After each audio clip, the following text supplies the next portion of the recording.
Students, welcome back to our channel study beyond classes. This is your mentor Rohit Sangar. आज हम देखने वाले chemical reaction and equation class 10 का chapter. आज हम पढ़ने वाले हैं इसका थ्योरेटिकल पार्ट, जिससे डायरेक्टली क्वेश्चन आता है, बहुत थ्योरी बेसिस पे है। इस पे ज्यादा केमिकल रिएक्शंस कुछ नहीं है, जो है थ्योरेटिकल पार्ट है, दैट इज कोरोजन।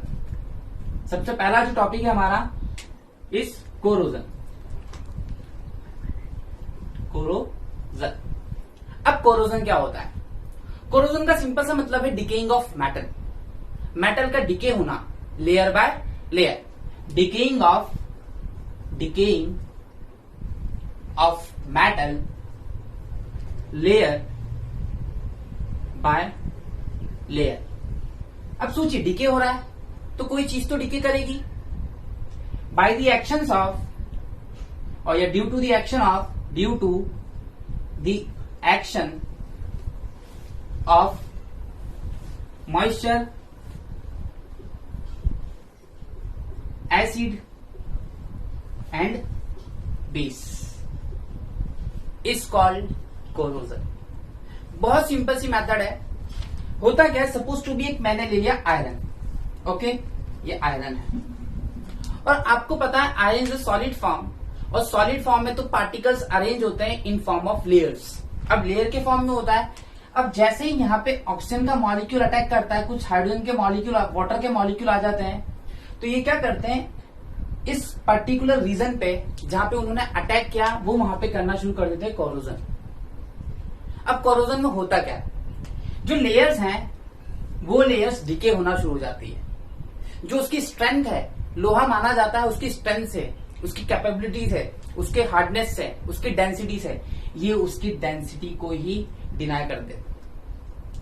ये उसकी जो स्ट्रेंथ है उसको वीक कर देते हैं और वहां से उस लेयर को डिके कर देते हैं और वो लेयर हो जाती है पतली। अब आप खुद सोचिए, इसी को हम बोलते हैं कोरोजन। और ऐसा हुआ किस लिए था? ऐसा हुआ मॉइस्चर की वजह से। और मेनली आपने रेनी डेज में देखा होगा, जितना ज्यादा जंग बरसात के मौसम में लगता है, मॉइस्चर्स के ह्यूमिडिटी के मौसम में होता है, वैसा नॉर्मल गर्मियों में नहीं होता। ना के बराबर होता समर सीजन में। तो समर सीजन में ना के बराबर इसलिए होता है क्योंकि टेम्परेचर बहुत ज्यादा हाई होता है, तो आयरन को मॉइस्चर नहीं मिल पाता, इस वजह से वो कोरोजन के अंदर नहीं जा पाता। तो ये है सिंपल सी मेथड कोरोजन की।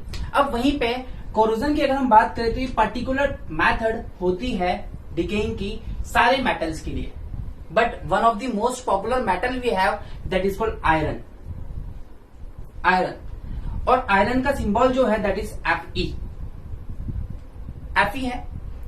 अब ये आयरन है जिसको हम Fe कहते हैं सिंबॉलिक वे में।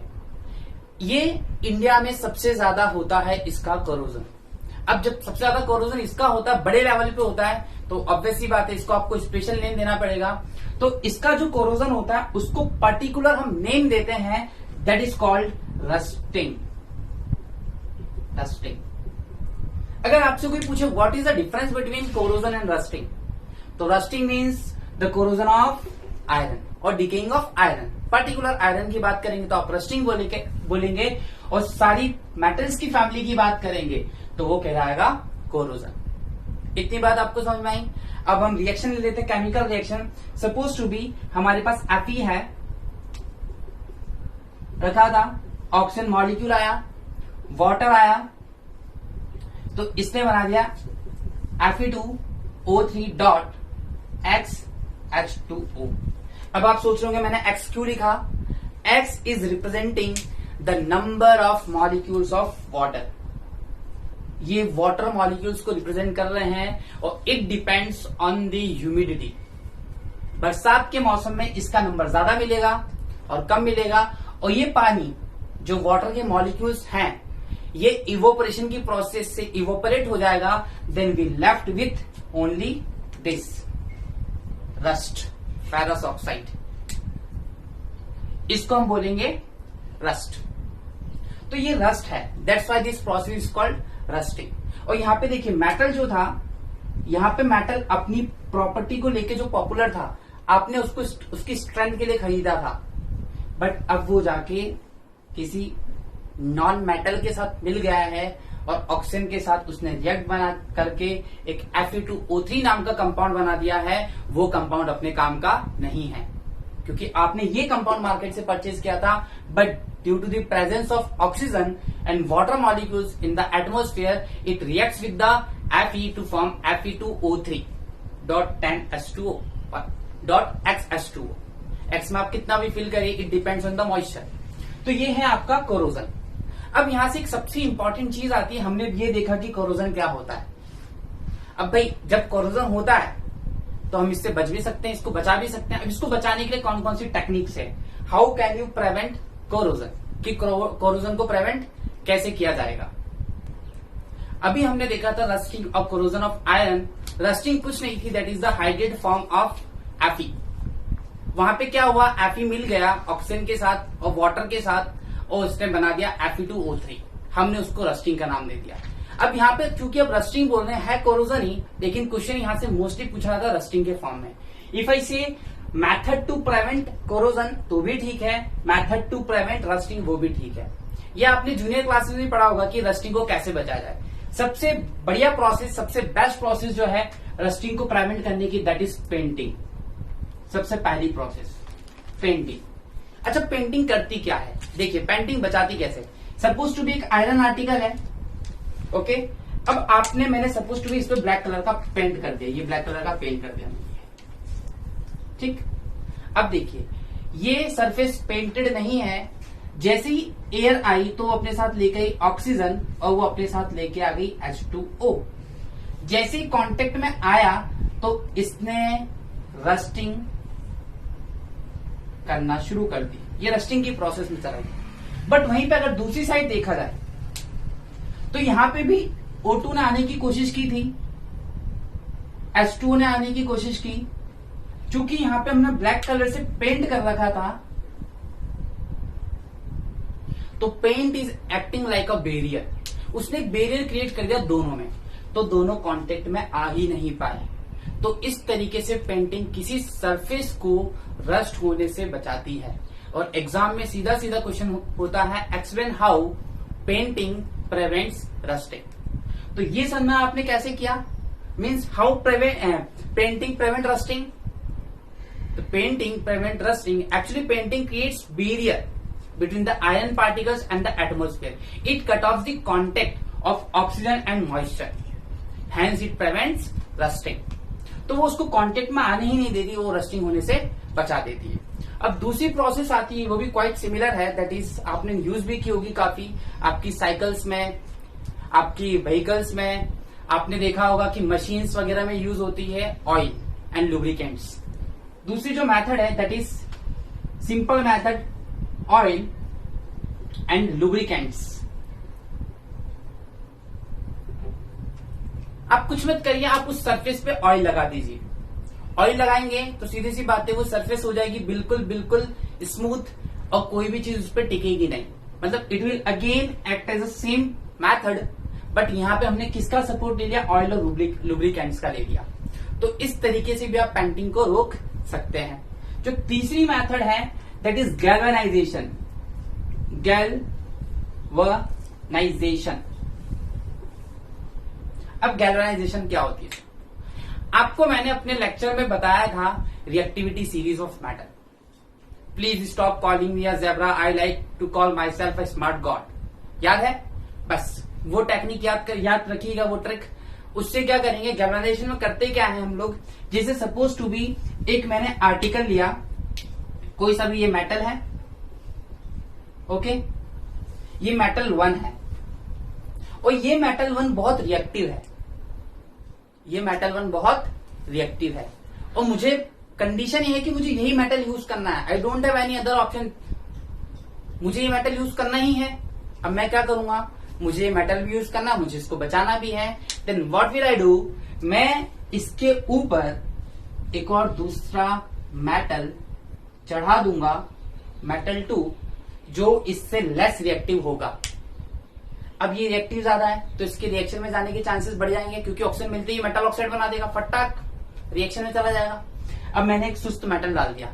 अब आप सोच रहे हो, आपने ये भी देखा होगा बहुत सारे लोग सिल्वर और गोल्ड के दांत लगाते हैं, टिथ लगाते हैं, क्यों लगाते हैं सोचिए, मुंह तो 24 घंटे गीला रहता है, अंदर सलाइवा सिक्रेशन रेगुलर होता है। आप पानी पी रहे हैं क्योंकि गोल्ड पानी के साथ रिएक्ट नहीं करेगा, लेस रिएक्टिव है। और वहीं पे अगर वो लोहे के दांत लगाए तो दांत में जंग लग जाएंगे, दांत में जंग लग जाएंगे। तो वो लोग एक स्पेशल टाइप का अलॉय यूज करते हैं, वो अलग ही मैटर होता है, अलग ही मटेरियल होता है वो, तभी तो उसकी कॉस्टिंग बहुत ज्यादा आती है। ठीक, तो हम क्या करते हैं, एक मेटल के ऊपर दूसरा मेटल लेते हैं जो लेस रिएक्टिव है। तो अगर आपसे कोई पूछे what is galvanisation, a process of depositing a layer of less reactive metal over high reactive metal, और हम मोस्टली यहां पे जिंक यूज करते हैं, जिंक, इस वजह से इसको बोलते हैं galvanisation. The process of depositing a layer of zinc over another metal to prevent it from rusting. That's why this process is called galvanization. और एक सबसे बढ़िया प्रोसेस है जो आपने देखी होगी, इलेक्ट्रोप्लेटिंग। हम इलेक्ट्रिसिटी का यूज करते हैं, उस पे एक लेयर चढ़ा देते हैं मेटल के ऊपर शाइनी से। उससे दो फायदे होते हैं, उसका लुक बढ़ जाता है, और दूसरी चीज फिनिशिंग आ जाती है, और तीसरी चीज दिखने में तो वो बहुत शानदार हो जाता है। और सबसे मेन मोटिव जो हमारा है रस्टिंग से बचाना, तो ये हो गया आपका इलेक्ट्रोप्लेटिंग। अब एग्जाम में जो क्वेश्चन आता है वो कैसे आता है देखिए। एग्जाम में क्वेश्चन आता सीधा सीधा कि explain the method by which you can prevent the rusting. एक तो ये आप ये 4 मैथड्स लिख देंगे। इस मैथड को सीधा सीधा एग्जाम में पूछा जाता है, what is galvanisation, what is galvanisation, a process of depositing a layer of zinc, a process of depositing a layer of zinc over another metal. Okay, और फिर ये लिख दीजिए, या तो आप लिख दीजिए the process of depositing of layer of less reactive metal over high reactive metal, that is called galvanisation. Okay, तो ये गैल्वेनाइजेशन है और ये पेंटिंग है। अगर आपसे पूछा जाए कि कैसे बचाता है तो लिख सकते हैं आप। अब हम देखेंगे सबसे इंपॉर्टेंट टॉपिक यहां पे है, दैट इज रेंसिडिटी। अब हम देख रहे हैं रेंसिडिटी। रेंसिडिटी क्या होती है? आपने देखा कोरोजन मतलब होता है डिकेइंग ऑफ मेटल। अब रेंसिडिटी से याद रखिए, यहां पे मेटल नहीं आएगा, अब यहां पे हम रखेंगे फूड आर्टिकल। अब यहां पे क्या होगा, आप सभी ने देखा कि आपके जो फूड आर्टिकल्स होते हैं ये वक्त के साथ खराब हो जाते हैं, खराब हो जाते हैं। इट मीन्स होता क्या है, वो हो जाते हैं रेंसिड, वो रेंसिडिटी की प्रोसेस में चल जाते हैं। अब रेंसिडिटी है क्या? Rancidity is a simple process, the process of slow oxidation of fat and oil. एक स्लो ऑक्सीडेशन होता है किसका? आपकी खाने वाली चीजों का, which results in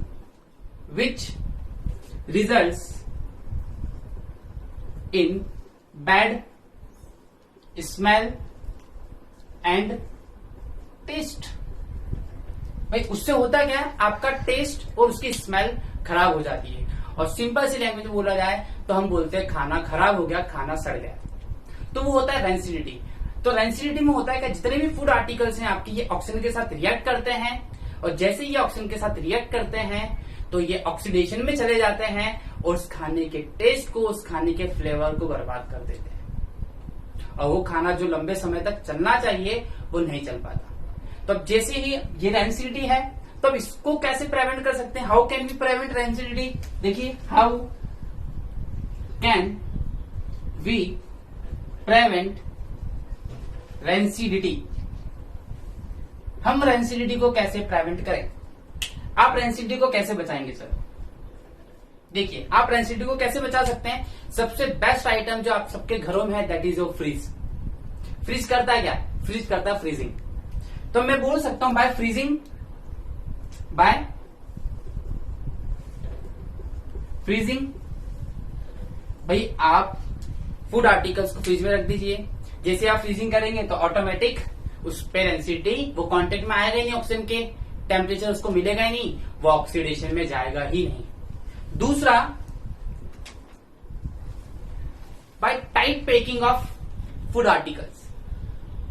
आप क्या करिए, air tight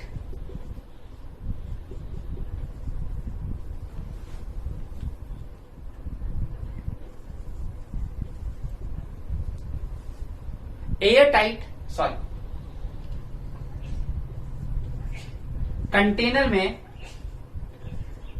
bye putting it into air tight container. अब एयर टाइट कंटेनर में इसको पैक कर दीजिए। तीसरी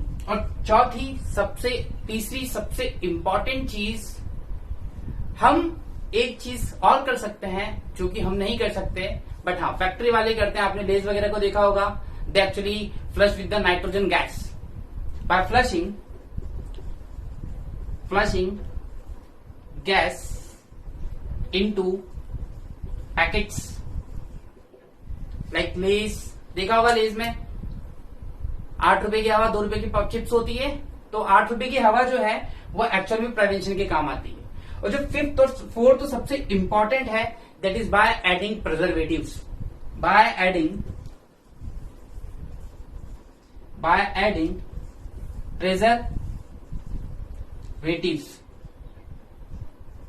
preservatives like sugar, salt, oil। Sugar, salt और ऑयल आपने जैली में देखा होगा, आपने पिकल्स में देखा होगा, कितना ज्यादा ऑयल डाला जाता है। क्यों डाला जाता है? वो इसलिए डाला जाता है कि वो प्रिजर्वेटिव की तरह काम करता है, रेंसिडिटी होने से बचाता है। आप लोग ट्रैवल करते हैं, ट्रैवल में आप जनरली अगर लॉन्ग जर्नी है, you prefer puris instead of chapati. आप क्या लेके जाते हैं? पूरी लेके जाते हैं। क्योंकि पूरी में क्या होता है? ऑयल होता है। तो ऑयल होने से वो रेंसिडिटी में लेट जाता है कंपेयर देन चपाती।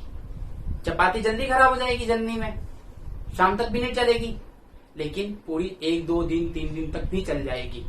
ये सारा है क्योंकि जो है ये प्रिजर्वेटिव्स की तरह काम करते हैं, शुगर, सॉल्ट और ऑयल। तो ये 4 तरीके हैं जिस तरीके से अपन रेंसिडिटी को बचा सकते हैं। या तो आप एक और चीज कर सकते हैं, बाय पैकिंग इट। पहले तो हमने देखा by freezing, by packing it into air tight container. हम एयर टाइट कंटेनर में क्या करते हैं? इसको पैक करते हैं। By flushing gas into the packets like Lay's और चिप्स में देखा आपने। बाय एडिंग द प्रिजर्वेटिव्स, और प्रिजर्वेटिव्स क्या है? शुगर है, सॉल्ट है, ऑयल है। अब यहां से जो क्वेश्चन स्पॉट होते हैं सीधा सीधा यही आता है कि वाई। अब गैस कौन सी फिल होती है यहाँ पे? यहाँ पे गैस जो फिल करते हैं हम नाइट्रोजन गैस करते हैं। अब सीबीएसई बोर्ड का फेवरेट क्वेश्चन यहां से आता है कि why the packets of chips and Lay's flush with the nitrogen gas. सीधी सी बात, सबसे पहला और सबसे strong point, to prevent it from rancidity. Sir rancidity से बचाने के लिए हम इसको करते हैं। दूसरी चीज, अच्छा आप रेंसिडिटी से बचाने के लिए करते हैं, अब बताइए वो रेंसिडिटी से कैसे बचाता है? तो आप ये लिखेंगे, जो नाइट्रोजन है it is less reactive gas, ये लेस रिएक्टिव है। अब वहीं अगर आप ऑक्सीजन डालेंगे तो 2-4 दिन के अंदर चिप्स खराब हो जाएंगी आपकी, तो निकाला जाता है। इसलिए कंपनी जब इसको पैक करती है तो उसकी कॉस्टिंग थोड़ी ज्यादा आती है, इसलिए आपसे वो हवा की भी कॉस्ट लेती है, आप माने चाहे ना माने, क्योंकि उनको नाइट्रोजन फिल करने में पैसे देने पड़ते हैं उस गैस के। और वो गैस के पैसे इसलिए देने, अब ऐसा थोड़ी कि कंपनी से निकली चिप्स की पैकेट और आपने खरीद ली, भाई आएगी 1 महीने रहेगी, 2 महीने रहेगी, 3 महीने रहेगी, 4 महीने, 5 महीने, 6 महीने, 9 मंथ तक का होगा उसका एक्सपायरी डेट, तब तक चलेगी वो। अब आप ना जाने कब खरीदेंगे, जब तक कौन बचा के रखेगा उसको? नाइट्रोजन। तो आपको यही लिखना है, because nitrogen is the least reactive gas और less reactive gas, it's prevents the chips from the rancidity, hence the packets of chips are flushed with the nitrogen gas. ये चीज आपकी नाइट्रोजन गैस की है, बाय फ्रीजिंग की भी है। इसके अलावा आपको कोई टॉपिक भी बोर्ड एग्जाम में थ्योरेटिकल पार्ट से नहीं पूछने वाला। अगर वो आपसे सिर्फ पूछेगा तो आप आज के इस वीडियो लेक्चर से ये चीज सीख के जाइएगा। और अगर फिर भी इफ यू थिंक कि नोट्स हैं, नोट्स चाहिए आपको, अगर आपके पास नोट्स नहीं है, then you can log in to our website और you can go through our website www.sscnms.com। वहां पे आपको सारे स्टेप्स मिल जाएंगे, सारी टेस्ट सीरीज मिल जाएंगी, उसकी डिटेल्स आपको डिस्क्रिप्शन बॉक्स में मिल जाएगी और आप वहां पे जाके आप इजीली चीजें नोट्स ले सकते हैं हमारे। Thank you.